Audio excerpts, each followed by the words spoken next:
hence to yonder place, and what? And it shall be removed. You know, I read through the scriptures, and I found that same saying in other places that Jesus had also quoted, and in different instances. And I came to the conclusion that it was not necessarily a physical mountain, but it was a trial or a tribulation. See, trials and tribulations are mountains. That if you have faith the size of a mustard seed, you can tell that trial to get out the way. Let me back up. You can command that mountain to get out the way. And what did it say shall be done? Remove hence to yonder place. Remove hence to yonder place, and what? And it shall remove. It shall remove, and what did it say? And nothing shall be impossible and unto nothing. you. How many things, Deacon?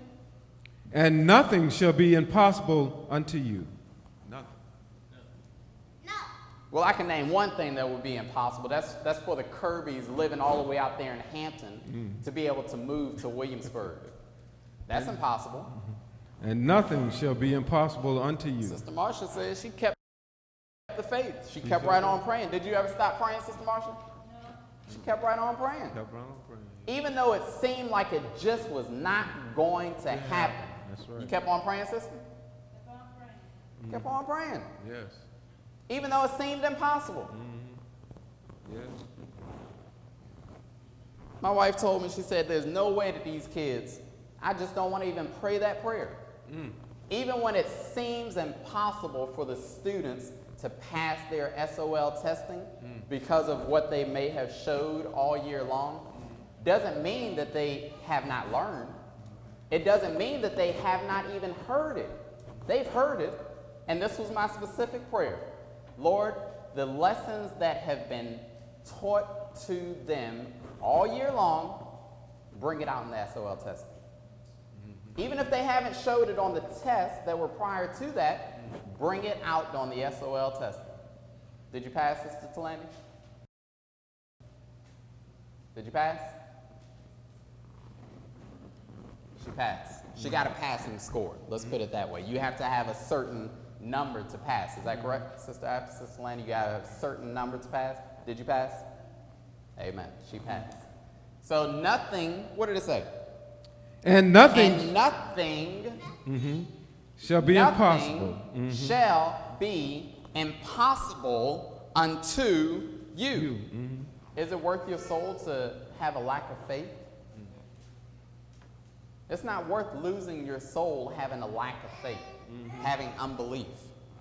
It said, and nothing shall be impossible unto you. 21 said what? Howbeit this kind goeth not out. Howbeit this kind, you can't get this type of a faith that Sister Marcia had, praying all day and all night long for God to give her a house or a place to live in Williamsburg. She was tired of commuting back and forth from Hampton to Williamsburg. It's a long ride. I can't stand traveling them interstates. I don't know how the drivers do it. But she got tired of it. She kept on praying, Lord, I want to live in Williamsburg. I want to live with my family in Williamsburg. She kept right on praying. Howbeit, this kind goeth not out. Amen. You can't have that same type of faith that Sister Marcia had unless you fast and pray. You can't have that same type of faith that Elder Howard had, that we were going to get this church, that this church was for his people. Amen.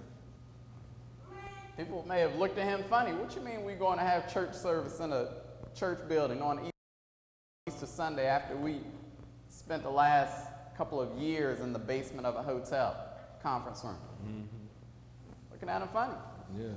Said once he moved in, he said God told him we ain't moving back. And he told that to the people who had this church. So it said, howbeit this kind goeth not out, but by what? Prayer and fasting. Prayer and fasting. If you want to have that same faith that it takes to cure the diseases that it was talking about, the lunatic spirit that he had. You can't have that type of power. You can't have that type of faith. But by what? Prayer and fasting. But by prayer and fasting. Look at St. John 14. I'm going to show you something. St. John 14th chapter.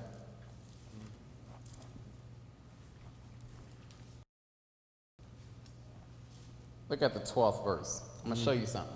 Now, you notice how when Jesus came in, the man came to him, Lord, I got this, my son is lunatic. He's got a lunatic spirit. Falls into the water. He's just not right. But I went to your disciples, Lord, and they couldn't do anything for him. Look what Jesus said.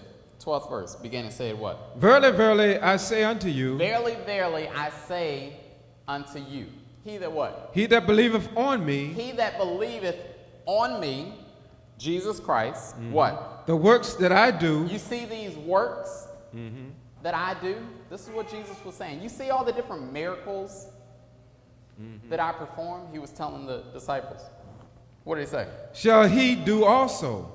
These same works that you see me doing, healing the sick, raising the dead, giving the sight back to the blind. Yes. Feeding the 5,000 hungry souls with just what? 2 fish and 5 loaves of bread? And then he took up how many baskets afterwards? He took up 12 baskets. 12 baskets, yeah. 12 baskets. Yeah. That's leftover. He took up more than he had at first. And they were full too. That's God.